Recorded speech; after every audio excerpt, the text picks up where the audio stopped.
খুশি আছেন দুজন? খুশি আছেন?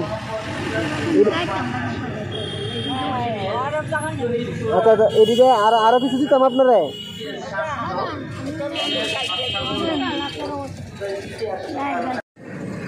আসসালামু আলাইকুম, ভালো আছেন? ভালো আছেন আপনারা? আপনারা বসে আছেন কেন? বসে আছেন কেন? মাগ দাছেন বসে বসা? আপনারা ছেলে সন্তান তো নাই, কেউ নাই? এই বৃদ্ধ বয়স,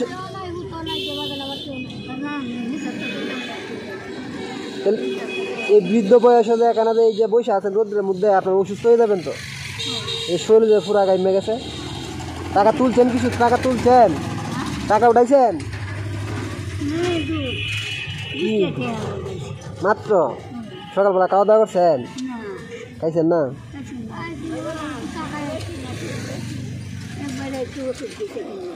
কি দিছে? ডেকাটা কিনে দিছে? একজন কিনে দিছে। সকালবেলা খাইছেন না? এখন প্রায় 12টা বাজতেছে, তো আপনারা যে অসুস্থ হয়ে যাবেন তো আরও এমনিতে না খাওয়া কথা, খাওয়া দাওয়া করলে। আচ্ছা আচ্ছা, আপনার বাড়ি কোথায়?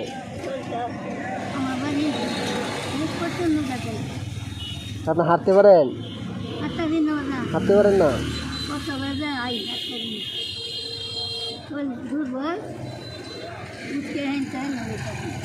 তাহলে যে ভিক্ষা করতে পারছেন কেন যদি রাস্তায় পড়ে থাকেন?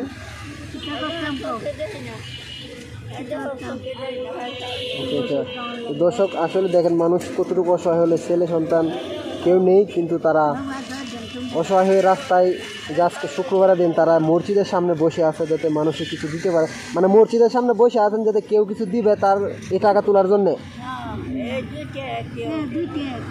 সবাই দেয় এটা, এটা সবাই দেয় না, মাঝে মাঝে দেয়। এই টাকার জন্য এখানে বসে আছেন। এই যে রৌদ্রটার মধ্যে মানুষ, আমরা টিকার মতো শক্তি নাই, কিন্তু এই বৃদ্ধ বয়সে দেখেন এই মহিলাগুলা এখানে টাকার জন্য বসে। কপালের দোষ। আচ্ছা চিন্তা করবেন না, আমরা আছি, আমরা হেল্পিং আদার্স বিডি একটা ইউটিউব চ্যানেল। উনি দেশের বাইরে থাকে, এই গরিব অসহায়দের কিছু সাহায্য করে থাকে আর কি। তো এর মাধ্যমে আমি যেখানে পাই তাদের কিছু দেওয়ার চেষ্টা করি। তো আজকে আপনারা যেখানে বসে আছেন জুম্মার দিন, আমি আপনাদের কিছু টাকা দিতেছি, আপনারা কিছু কিনে নিয়ে নেবেন।